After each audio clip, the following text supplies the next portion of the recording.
Okay, this is me, okay? Can you guess what I'm doing? I'm getting ready to do a tour on the Seoul City Wall, okay? And I first came when I was 1 year old. When I say that, everyone tries to figure out how old I am. I graduated from university and came as a U.S. Peace Corps volunteer. Now, I don't know if you've heard of Peace Corps, okay?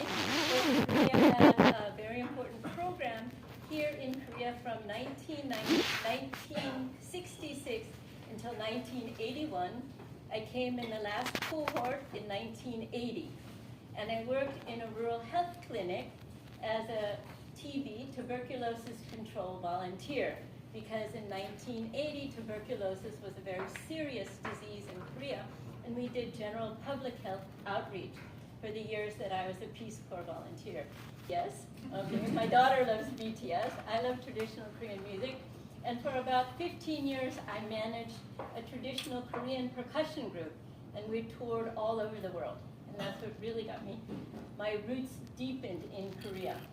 So I retired from my job about 2 years ago, and after raising 2 children here, I found that I could do what I wanted with my own time. And the first thing I wanted to do was study Korean history. And one of the most interesting ways to do that is to become a docent, but it's not an easy process. It's highly competitive. I'll talk about that a little bit later. So the first area I started giving tours at was the Seoul City Wall. You can see me holding up a very old map of the city, and my tours are given in Korean, which is quite surprising to the locals when they see me, but it's a wonderful experience. Next, please. I also give tours at the palaces. You can see what kind of weather it is, right?